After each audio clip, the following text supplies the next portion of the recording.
pour Rabia. Maintenant, nous allons continuer notre voyage. C'est-à-dire, nous étions ici, en Mésopotamie, en l'an 700-800, et nous allons faire un petit voyage, ici, un petit peu plus loin, du côté de ce qu'on appelait l'ancienne Perse. En fait, c'est la Perse, c'était toute cette région-là. Voilà. C'est-à-dire Iran, Afghanistan, à peu près dans cette région-là. Un petit peu après l'époque de Rabia, mais pas bien plus loin. Et là, nous allons rencontrer Fatima de Nishapur. Nishapur, c'était la ville, en fait, dans laquelle elle était. Et elle, c'est une femme qui était issue d'une famille riche. Voilà. Qui était mariée à quelqu'un qui était très réputé, j'ai son nom, Ahmad Khegrouia, qui était un ascète persan, un soufi. Mais en fait, ce qu'on sait moins, c'est que c'est elle qui l'a guidé dans la voie soufi. C'est elle qui a guidé son mari. Mais on connaît plus son mari que elle. Et c'est une personne donc, qui était issue d'un milieu très riche, qui passait beaucoup de temps en dévotion, qui est partie à la Mecque. Et c'est là qu'elle a rencontré finalement Dhul-Nun. Dhul-Nun, qui est aussi quelqu'un de connu dans le milieu du soufisme, qui a été son disciple. Il a reçu beaucoup d'instructions d'elle.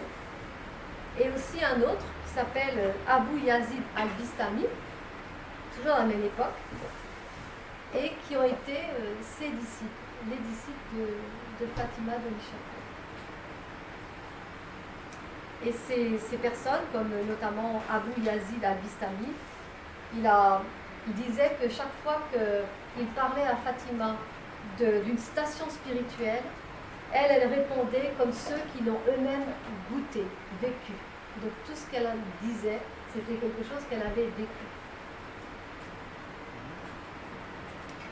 Il dira aussi qu'elle était son enseignante et qu'il avait effectivement beaucoup d'admiration pour elle. Et dans l'enseignement il a retenu deux choses. Il en a fait son propre enseignement finalement.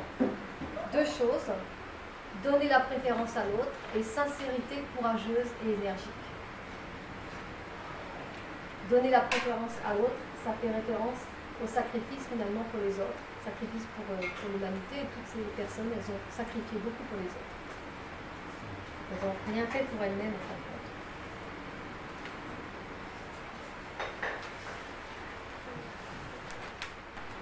Et c'est donc ces disciples, Dhul-Nun et Abu Yazid, finalement, ils ont repris les enseignements de Fatima de Nishapur.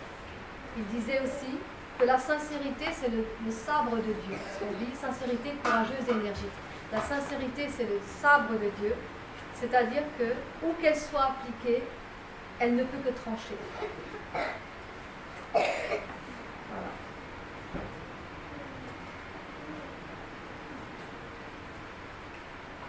Et une petite anecdote un petit peu comique, on va dire, c'est que un de ses disciples, donc Abu Yazid al-Bistami, il disait, avant de connaître Fatima, il ne me plaisait guère d'écouter les récits des femmes. C'est-à-dire que... Mais après avoir connu Fatima, j'ai compris que le Tout-Puissant accorde sa connaissance à qui il veut. Celui qui désire voir un homme véritable ayant les traits d'une femme, eh bien qu'il regarde Fatima. Ça m'amuse.